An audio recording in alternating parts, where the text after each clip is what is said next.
All right, we talked a lot about going back to school with so many districts heading back today, and going back to school means going back on the field for a lot of students too. But for parents, your teenager might need some help to remember about hygiene and medical risks that could follow. So we have one of the best experts we could find when it comes to sports medicine, Dr. Korin Hudson, Medstar sports medicine physician and team doctor for the Mystics, the Wizards, and Georgetown Athletics. Good to see you this morning. Thanks so much for having me. You know, we think so often when it comes to teens in sports, you're worried about the hamstring pulls, you know, that type of thing. We don't think so much about hygiene. What are some of the things that parents and kids need to know?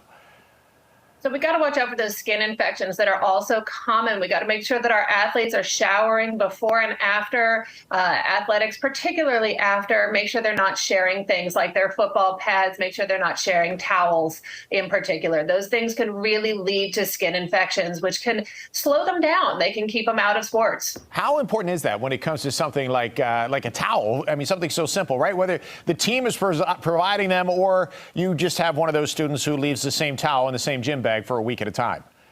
Oh, we want to try to avoid that for sure. Let's try to make sure those towels get washed in between every use, and let's not have them share towels. We want to make sure that every athlete has their own wash between every use, because those towels really can harbor bacteria, they can harbor viruses, and they can harbor fungi, which can cause skin infections. We see that with skin-to-skin contact sports like wrestling, but also sports like football, like lacrosse, any of these sports where we see the athletes go with contact in particular. You know, when you talk about things too, like sharing pads, et cetera, equipment, you know, the last couple of years, we've gotten so used to spraying things down, right? And just making sure all of our surfaces are safe. And it was in regard to COVID. Do you think we're of the mindset now where we can just kind of translate that to more things like athletic equipment? I certainly hope so. Let's try to keep those healthy habits. Let's keep everybody washing their hands. Let's make sure we're wiping down the gym equipment before and after every use, the weight benches, the exercise bikes, all of that equipment. Let's make sure we're keeping everything nice and sanitary, not just for COVID purposes, but for things like the flu, when we get into flu season, for things like hand, foot, and mouth disease. That good hygiene is going to serve us well long term. All right, so we've talked about hygiene a little bit, which is something we typically just gloss over. But you're a team doctor for pro sports, so let's use your knowledge at the youth level. What are some ways that we can make sure that we keep our young athletes from getting hurt in the first place? So good acclimatization is really important this time of year. We're talking about the temperature being high. We want to make sure those athletes are ready to go. They've spent some time outside training in the heat before they go out and go full tilt in the heat and humidity. We want to minimize that risk of heat illness. We want to make sure they're training.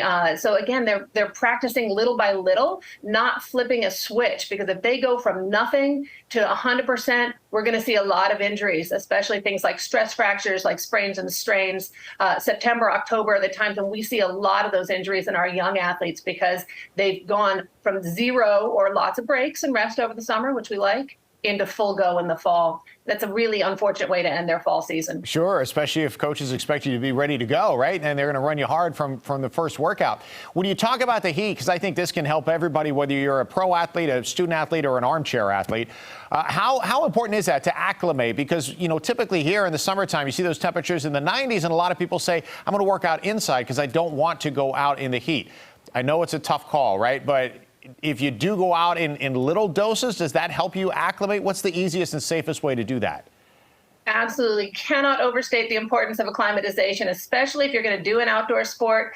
Training little by little in those outdoor temperatures is important for our athletes, especially things like football, where they're going to be outside in the heat with the gear on. Most schools and most school systems have a system that has them training outside first in shorts and T-shirts without the gear on, then adding the gear little by little, training outside of the warmest hours of the day, training in the morning or late in the day, and then adding in increasing complexity of exercise, increasing duration little by little. So they're not going lots of hours, heavy duration, full equipment from day one. Yeah, well, trust me, my buddy's kid's at football camp right now, and I think it's 5 hours. So, you know, you better get used to it at some point, like you said, so you don't go too hard too quickly.